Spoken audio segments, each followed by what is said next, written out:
So I think one of the interesting things when we were talking about this, first of all, was how far France came from maybe when you were younger, let's say between 15, 16, 17, 18, the status of the national team then, they were playing B and C World Championships. Then all of a sudden, they kind of came out of nowhere. But maybe let's stick to when you were growing up. What was the landscape like of the French national team when you were a budding goalkeeper? Yeah, and in that time, you were right to say that France was at the basement of handball. I remember that in 85, which is a long time ago, France was playing Group C and won the Group C World Championship, let's say it like this, in Portugal, by beating Luxembourg, Great Britain, and this kind of countries. And then it was maybe the very first point of the beginning of the French handball, because at that time a change has been made at the top management of the federation, including the president, the technical director, who is in charge of the national teams, but also the French coach, Daniel Costantini, arrived there, and with a strategy, at least for the French handball, and knowing that we were not as good as most of other nations because we didn't work enough. So he presented the plan to the federation, and during maybe 1 year and a half almost, the French national team was maybe doing camp almost all the time. The championship was not that important, and the weight of the federation was very big because, of course, at this time there were no professional leagues. So we could make it. It could be much more difficult to do it now, but and it was the starting point with the Group B World Championship in France in 89, who gave the federation the opportunity to race in Group A. And then the things were going faster and faster, because after this World Championship in 90, the A World Championship, France qualified for the Olympic Games in 92 in Barcelona. And then in Barcelona, the team raced to a medal, the bronze medal, and then second in the World Championship 93, and then world champion in 95. And so at the end, the year and a half spent by the federation doing this big effort and focus on the national team made the things going well and very quickly. But also because for the first time of the French handball history, we had a very strong generation. The guys who were born in 66, 67, Frédéric Voll, Denis Latou, Éric Quintin, Laurent Munier, and Christian Godin. These kind of players made some very good results in the Junior World Championship for the first time of our history again. And then there was the basis of the team who after this qualified for Barcelona and the Olympic Games and be world champions in 95.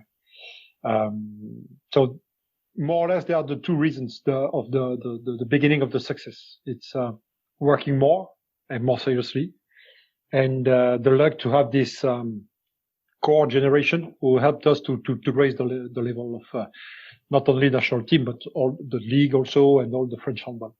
So when you joined the team in 1990, and you mentioned that the change started happening a little bit early with Daniel Costantini and kind of a big focus on work. When you joined the team, was it already almost a finished product, or was it still right there in the slog of it?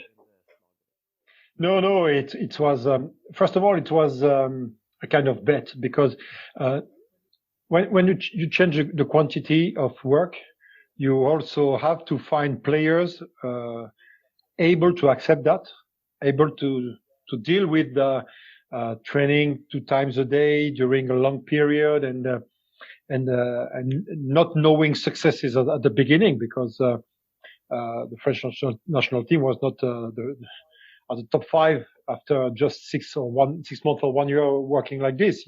It took time. So you have to be lucky and being able to have these leaders in your team, able to work, to make sacrifice, knowing to lose and keeping hope.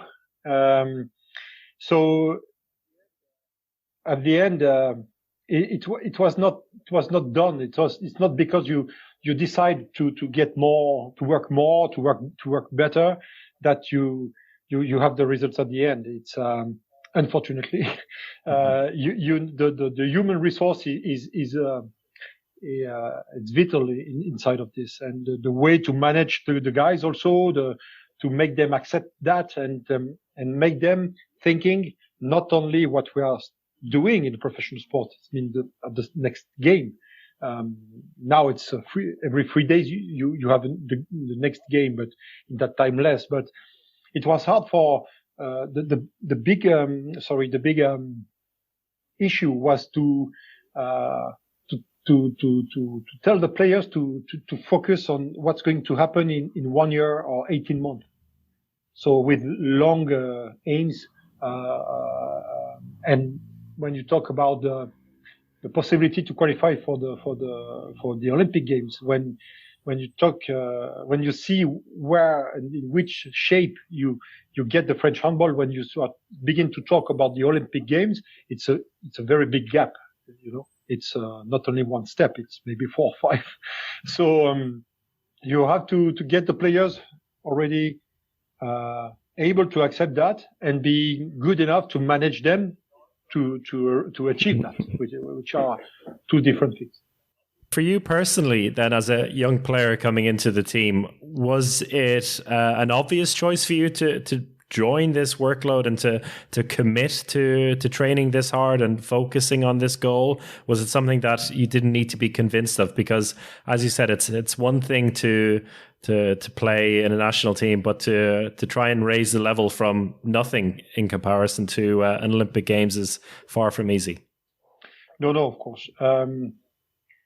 I think the key word is ambition, and not only me, but we were several inside of the team with a lot of ambition. We were dreaming when we were seeing some few European Cup games with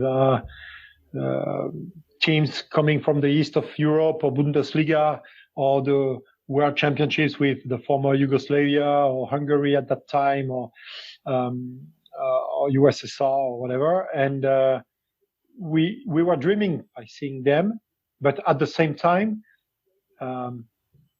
thinking that we could be able to arrive and to be at maybe not at the same level, because for us it was very, very high, but more or less playing in the same playground, if I can say like this. And we had this ambition, and that's also our engine was that a little bit craziness, and because you have to be crazy to accept to work so much, and thinking about that these goals were very much, they were more fantasies than goals for us at the beginning, but at the end, most of us achieved that, and because we were really we believed in that. We were believing in what we were doing, and believing in the capacity that all together we can achieve that. And was there a point when you said there, you're talking about there were fantasies, but then at some stage it became a reality? Do you remember a point where you thought, we're actually onto something here? These dreams of ours are finally or could very soon become a reality. When you begin to play some friendly games and and trying and being able to make draw or losing by 1 or 2 against teams as Yugoslavia or USSR, it was kind of the beginning of something. It showed us that we were improving, And we were seeing also in the eyes of the opponent that things were beginning to change. Of course, then you have to do the same thing in the official competitions, because of course it's two different worlds, the friendly games and the official competitions. But we saw that we were having some beginning of respect in the eyes of some opponents, and we began to be proud of that, because pride is also part of the engine that I mentioned before. And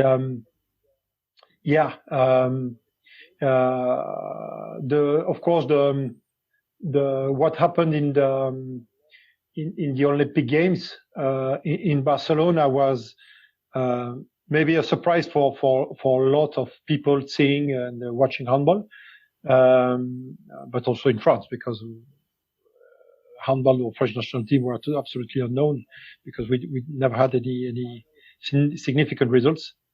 Only Créteil, at the club, was raised to the final of the European Cup in 89, but it's maybe a mistake in the French handball history. The first result, the first big result, was the bronze medal in Barcelona, with a big fight in the group, with beating Spain on the first day, and then beating United Germany for the first time, losing by 1 or 2 against the former USSR, and winning against Romania. These kind of teams, we were the references some few years ago. So you got the bronze then in 92 in the Olympics, and then the silver in 93. I think your first major championship was that 1995 then, the World Championship? So you came into that team which had begun to prove itself. I mean, you'd been a part of the squad since 1990, but as your first major championship, and well, you have to lose some before you win, I suppose. I guess that's what you could say about PSG as well at the moment. But let's hope we will begin to win now. We have lost enough. I understand. But for that tournament, I mean, now it's 25 years on, and I guess with you've had the celebrations recently online with the anniversary.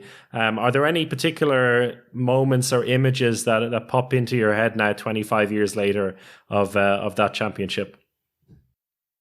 I cannot tell everything. No, because we began this competition by playing very bad, and we qualified in the group by beating by 1 Denmark. But we struggle all the time. We struggle to beat Algeria. We struggle to win against Denmark, and we have lost against Germany in the group phase also. So we arrive at the playing the last 16 against Spain, not with a lot of confidence, at least I can say. But we had one player, Denis Latou, who was part of this golden generation, if you can say like this, and decided that we deserve much more than what we were doing, and so he, how to say? Sorry, I'm searching my words. He put all together and create a meeting with all of us. We were a part of the group, maybe 8 or 7 players coming from one club, the OM Vitrolles at that time, and which was a very strong club with strong personality, and we had a way to do all together, which was very different from the rest of the group, the French national team. So we didn't act at the end as a team, really. We act as players from OM Vitrolles from one side and the others from the other side. So, and Denis was fed up with all of this and created this moment where we could all together speak and telling us the truth, and the fact is that we had the potential to be much better than what we had done. But at least, even if we had to lose against Spain the day after, we at least react as a team and playing all together and fighting all together. We were not able to do since the beginning of the tournament. So he began to speak, and then everybody speak, and even me and or Gregory Anquetil, who we are the same age, and we were the two of us playing our first big championship. So everybody said what he had inside of him, and it changed a lot of things. And the day after, we thought, since the anthems, that things had changed in the global behavior and of the team, and that we were ready to fight. So that's what happened. Maybe we didn't play good, but we were present in the fight, because when you play against Spain, it's better if you are ready. Knowing that at that time they just get Talan Dulcebayev with them. Henrik Masip was also playing in the middle, Matteo Garalda, and so on. But they are very, very strong team. So we won that game, and then the other game, the quarterfinal, semifinal, and final, because Denis made this meeting, because he took the responsibility of a leader in that team and create the moment to put everybody with the same goal and the same will to arrive and not to disappear from the tournament, and which would be if not, maybe not a disaster, but painful, because once again the team had potential and very good players inside of it. Do you remember some? Is that some of the things he was saying to you in that meeting, or are there some of the quotes of some of the things he's saying, kind of putting pressure on you that, look, we have this ability and we need to step it up, or do you remember some of the things he was exactly saying to you during that meeting? Not really. It's a good question, because I remember a lot of things. I remember some details, but I don't remember some players saying the special things that open at the end the mind of everybody. So the main idea at the end was that we don't have to act as a team. We know it. We don't have to hide from it and trying to escape from our responsibilities individually. And then that we and also that we have the potential to be world champion, because a lot of players were the 93 runner-up. So we could make it, and that's what the two main ideas that were said by, at the end, most of the players. Even the players, we had some key players until that time. I think about Philippe Gardin, who was the captain of the team. I'm thinking about Christian Godin, for example, who were the guys who led the French handball until that game, and that Daniel Costantini chose to put them in the tribune and give the floor to youngsters, as I was. So, but they could have reacted on the bad way, but they were the biggest support we had outside from the training or the normal life, but also inside, and they were doing all what they could to help us and to be in the best conditions to make a good performance. And that was also the key, because in that time, if the substitutes, if I can say like this, don't accept the situation and put some mess in the team, it's very, very hard to achieve something. So the egos were put it on the pocket of everybody, and the most important was the team, because at the end nobody remembers and nobody cares inside us who played the final, who did not, because we were 16 players and we are 16 world champions at that time point. The way you speak about the team from the very start, it is obvious that it really came together as a team. But going back to the name of the Barjots, so obviously that implies there's some strong personalities and some big characters. Can you give an idea how did these characters rally the team when you did finally come together? Of course, they were the leaders. This core generation, they were called the Barjots, crazy guys, and because they were different, for sure. And they were the guys who were able to work more than the others, but they were also the guys who were able to make party more than the others, and sometimes in moments that they should not made.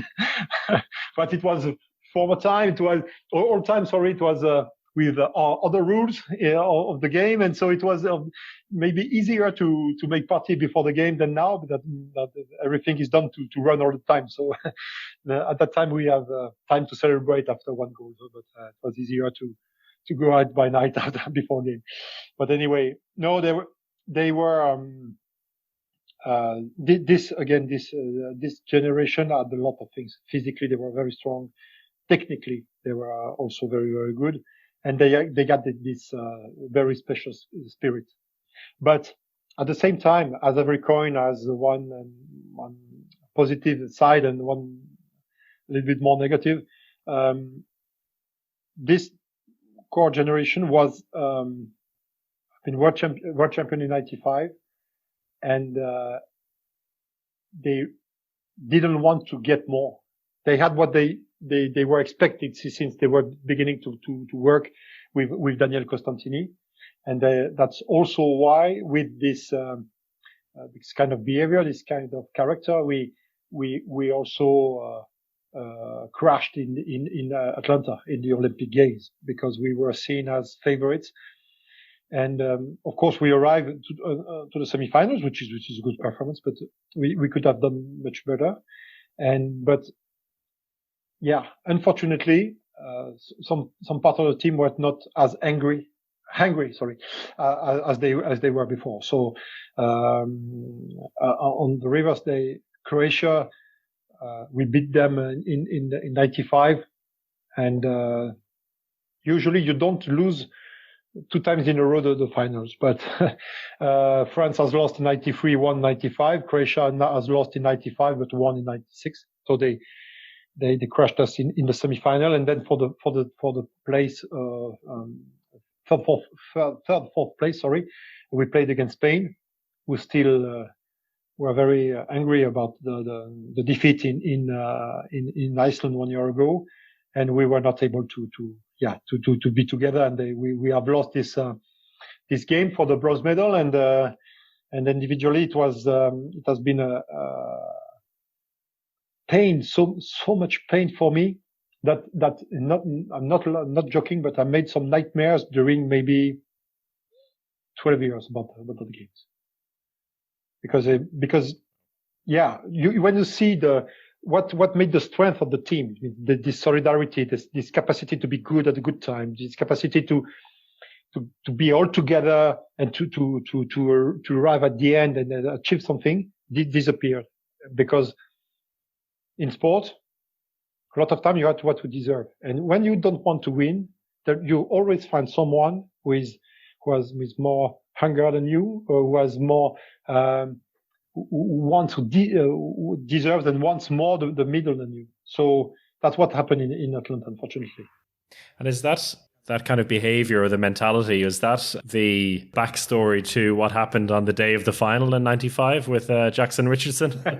Yeah, no, Jackson is quite special also, because he was, whatever the time you decide to leave, whatever the situation for training, for a game, to go see a sponsor, to take the plane, Jackson decided to arrive late all the time. And we were, I don't know how many times you were waiting for him in the bus at the hotel, to come down from his room and be in the bus, as we could leave to train. So for the final, he was with Patrick Casal in the room, and Patrick, he comes also from La Réunion, but it's not the same type of guy than the Jackson, and so he was at time as always, and he was down in the lobby of the hotel, and Daniel Costantini said to him, "And Jackson is arriving, he's ready." He said, "Yeah, he's ready. He's just finishing his bag to pack his clothes, and then he's coming. So everybody goes out because the hotel was very near from the hall, and so we go down to the hall, and Daniel Costantini was waiting for him, and he didn't appeared. Sorry. So he goes to his room, he knocks on the door, and he woke him up. So Jackson had 10 minutes more, so he took these 10 minutes to just to rest a little bit more, but he fell asleep and he didn't wake up. Knowing that Jackson was able to sleep everywhere, in the bus, in the train, in the plane. Sometimes I think he was sleeping in the bench sometimes. And no, I'm joking. When he was playing, he was not sleeping at all. But no, I'm joking for the bench. But he has the capacity to fall asleep whenever he wants. So, but it was, but it's good for the legend that it was the day of the final of the World Championship. But doesn't care. And at the end, he made a great game, and he has been elected, if I remember well, MVP of the World Championship. So, but I don't recommend this to young players. If there was some of them were listening at us, no, don't do as Jackson, because he was unique. And do you remember your personal feelings on the day? I presume you weren't going for a nap just before the game, but do you recall what your emotions were like before that big final? Yeah, it was so much emotions. It was I was at the same time I didn't feel as I was living the same thing, or about to live to feel the same things that I was dreaming on some years ago. When I began to play handball, it was in around 82, and maybe one of the first international game I saw recorded on the old VHS. It was the finals of the World Championship 82 between Yugoslavia and USSR, which for guys from my generation, it's a monument, this game. And I was thinking to myself, but try not to think too much about this also, because I had to focus on what was going to happen. But that I was playing the same level of competition than what I was dreaming 12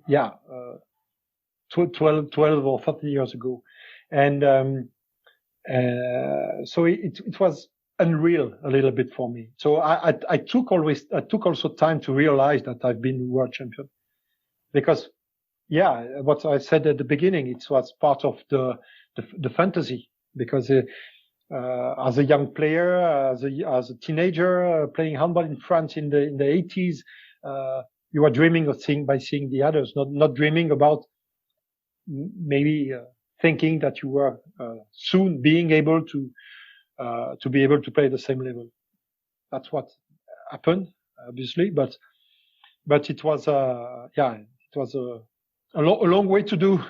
But again, I was not realizing what I was doing or playing, but it's also a good time, because a good thing, because I could focus on playing the game, but we were also quite sure of our strength, and the guys who had the experience of playing a World Championship final or the Olympic Games were also here, and I was looking at them, and they had a lot of confidence and strength, so they gave us also this energy to me also. So we make a collective sport, and the feeling of the others is in the locker room just before a game is really, really important, and the trust you can have in them, because when you play a game like this, but it happened also to me in 2001 in France for the World Championship,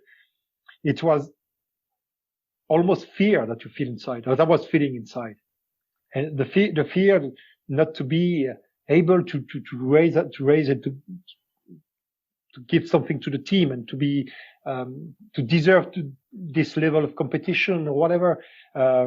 So you need the others to give you this confidence, and I've been lucky, because I could live that because of my teammates. And there definitely must have been a lot of trust when you decided to give each other some haircuts to push you forward in the final as well. Yeah, knowing that in '82 they were almost all shaved or blonde. In '93 they came with I don't know to say it the name in English. Sorry, the beret, French, the typical French hat, and with baguette for on the podium to receive the silver medal.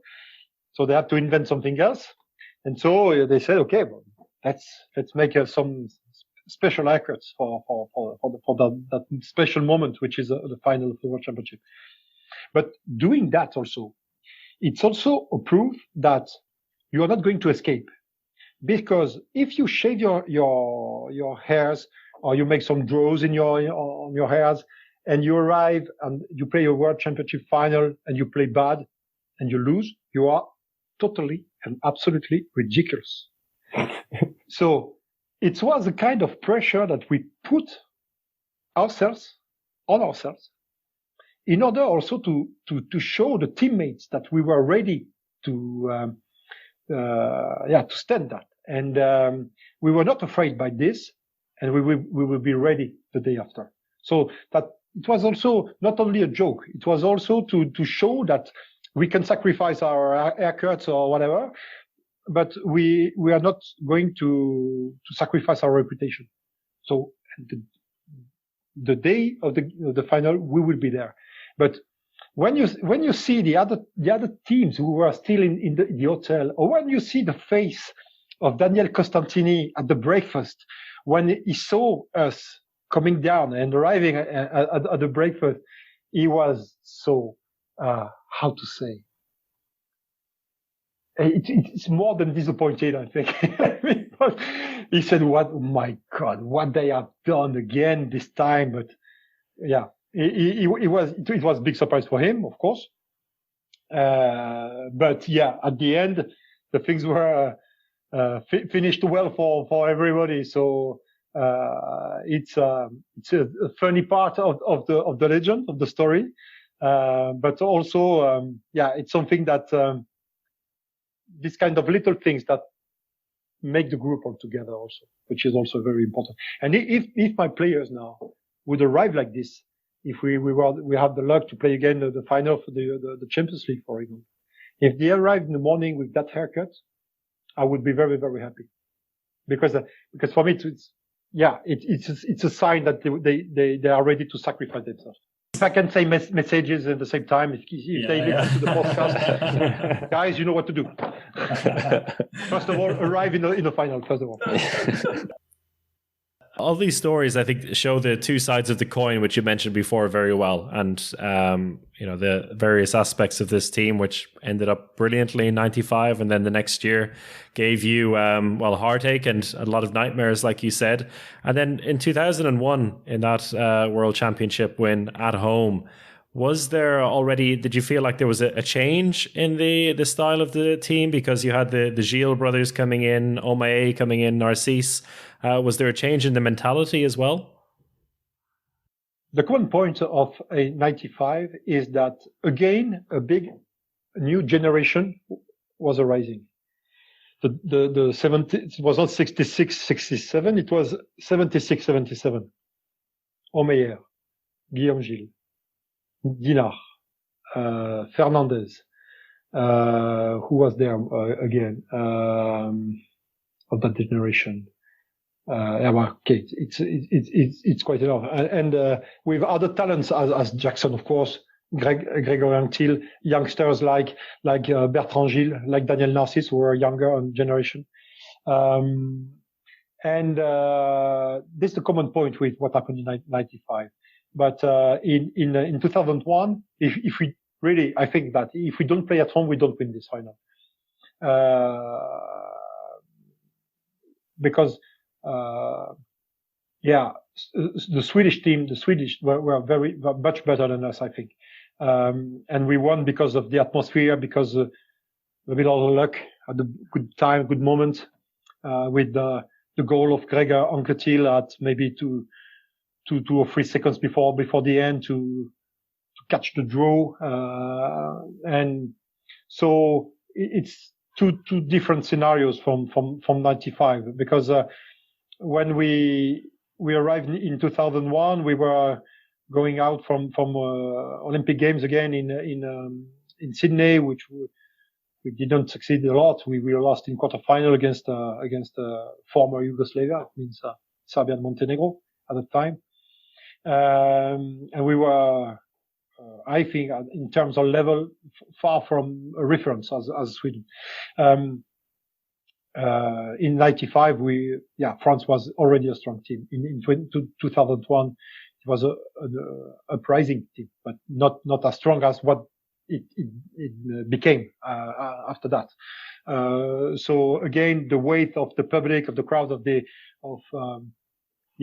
little bit of luck, of course, made us to be world champion in 2001. Again, because we didn't have the strength of the team of 1995. So you could really feel the amalgamation of, as you call it, the crazy guys mixing with the experts, kind of overlapping that year. And when you look then forward to the high points of the experts generations, do you see similarities or differences between what you guys were doing in 95 and what they did at their peak? No, I see more differences than similarities. The guys are much more professional. The guys have this winner mentality. They brought it to an incredible level. When you talking about guys as Thierry Omeyer or Nikola Karabatic, who has won all what a handball player can win several times, and this mentality was not the mentality of the Barjot generation, and that's also made the difference. That's also why this expert generation made this or was able to be Olympic champion in 2008, world champion 2009, European champion in 2010, world champion 2011, and so on and so on. That's what it would have been impossible with the mentality of the generation who made the Barjots. It was the guys work much more. They really want to win all the time. They hate to lose, and it's not only winning one time. It's not what was the most important with the expert generation is winning the next game, whatever the game is, or whatever the game you just won. You can have won the final, the Olympic Games. They were in the party they made after the victory. They were already thinking about the World Championship in Croatia in 2009. So that's that type of mentality that made the successes that came after a while. Brilliant. Are you going to say something, Brian? I was just going to say, and it's a little bit more difficult to party nowadays, I think, as you said. You can just party. No, yeah, but not only the rules, but the biggest difference, it's at that time when I was young, or when we were young, we didn't have any social medias. So the things you can do, you can do it in a way, and it stays on the place you do it. Now it's absolutely impossible for a guy as Niko Karabatic, or it was like for Thierry Omeyer, to go and make some party and getting crazy and make bullshit or whatever, because what we all have done or will do when we make some parties. Because with the social media, the weight of the image or of everything is too high. Even in handball now, it's too high. But we were very, very cool at the time in the 90s. So we could have made the things we could do, and a lot of wives did never know what happened in some parties. So it's also something that they have to take in count. So they cannot joke with this, because they have special sponsors, the image of the club, or their own image, or whatever. So you pay the price of the type of fame, even if it's only handball players, but you have to pay the price of that. What happens in Reykjavik stays in Reykjavik, huh? Yeah, not only Reykjavik. Thank you to give me the opportunity to speak about this period. We appreciate it. Thank you very much, Bruno. Thank you, guys.